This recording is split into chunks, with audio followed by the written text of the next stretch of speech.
doing, man. It's awesome.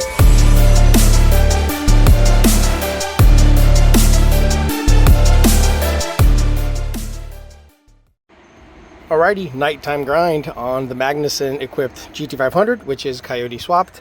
So last we let off, we did some test fitting on some parts that Jake 3D printed.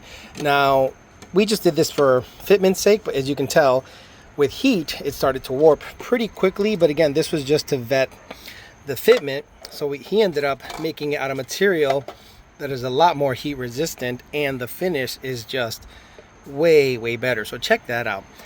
3D printing is just an amazing tool. So I think Jake did a killer job. This is the actual finished product, no trimming, no nothing. He just had to get some settings right on his 3D printer, and everything worked out as it should have. So I'm gonna make sure there's no real loose parts in here and gonna go ahead and make it fit. I ended up buying some black hose clamps just so it doesn't look that bad. So I'm gonna replace all these hose clamps, replace them with black ones, get it all fitted. And on top of that, I got the shield that I showed you previously. This is the PMAS shield that is for S197. I will fit it there so that it keeps the fan wash and everything away from the metered air on the mass airflow sensor. Hopefully that'll fit nicely, so we'll see what the finished product looks like. All right, we're kind of doing, getting around third base. The home stretch is here. This car does look good. So today I'm gonna relocate the radiator overflow reservoir, or the degas bottle, whatever the hell you want to call that situation. This is a part from PMAS. Not exactly sure how it goes, didn't really come with instructions, but going off of their pictures on their website, it goes somewhere in the strut tower over there. Now there's a couple of things I got to do to finish this up.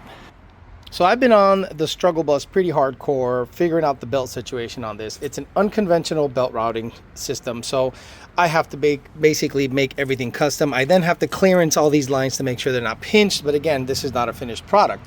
But this bracket will permanently mount the radiator here somewhere, so I have to figure out how all it goes. Like, yeah, I don't know. I guess I'll figure it out one way or the other as to how all that goes. So once I figure that out, I'll show you a finished product. But I still have to fix this situation. Now the belt that goes in there is a 56.5-inch belt. Now this idler right here, you see how it's touching this area right here?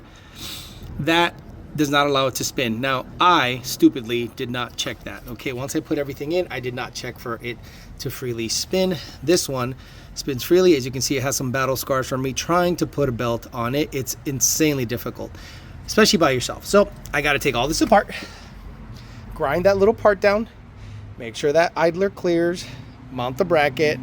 I don't have the belt yet because it takes 3 days for a belt to show up, and it's a 56.5-inch 6-rib for a 3.5-inch upper, stock lower. I can get smaller belts non-stop locally, but that specific size, there's like one in the country. So I'm gonna go ahead and get as much as I can done here and still tune on the calibration. But at the end of the day, if boost isn't happening, or at least the supercharger isn't spinning, then I'm not really getting a great sense of tuning. So I'm gonna just tune idle and slow rev stuff for now until I get a belt on it and do some wide open throttle testing on it. Alrighty, so I ground down that little standoff. So now this pulley spins freely. See how the belt junk got caught up on it? So got that going, got this guy going, got this guy good, got a metal version. They had a plastic version of this guy. I ended up getting a metal version, way better. And this is the part that I drill and tapped into the cover and sealed, so theoretically I have the belt system ready to go once the belt shows up. Now I have to figure out how to install this guy, and I figured get a light up here. Actually, let me get a light up here. There you go. I think it goes here. It's good. I think it goes in the brake booster. See that brake booster nut? I think it goes there and up here, and it sits there. So let's get it installed. I think that's how it goes. I mean, it fits perfectly. So let's mount the res. That'll do nicely. It actually looks pretty good. I gotta maybe route the hoses a little nicer. I'll probably make a little bracket on the shield, but the nice thing is that I'm using the PMAS shield, which I still have to put the little rubber seal on. I'll put these, it's not pinched, but I definitely have to get longer line that isn't pre-molded so I can make a more direct situation there. I like the little curve on this guy, so it's actually sitting low, but for now, the bracket seems to have worked nicely.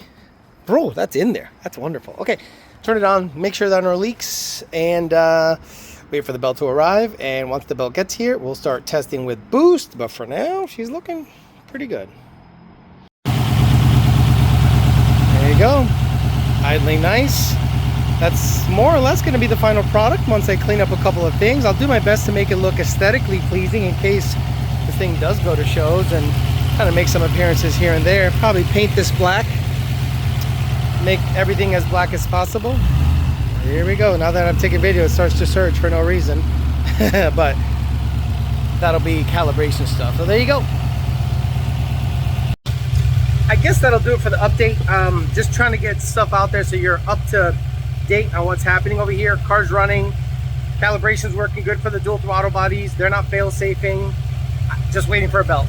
Once the belt gets here, then I can get you drivability, driving. Got to register the car so I don't drive dirty. I don't think I'll make that car show that I wanted to make tomorrow because I want to get a belt on it and I spend my time just kind of dialing everything in. I might look all over the place for a 56.5-inch belt just in case I find one locally so I can actually make some progress on it on the calibration side of things and get you content. Then after I dial everything in on this pulley, it'll get the kill pulley right to the kill pulley to like the 2.6 upper, and I'm working with 2 Auto Solutions in Puerto Rico to get myself a 20% 8-rip setup for this so that I can just go balls to the wall, no messing around, see how much power I can make on a low compression illuminator, see if it can run 8s in the quarter mile. We're a long ways from that, but gotta incrementally work on it so you can get stuff done. All right guys, thanks for listening. I'll talk to you later.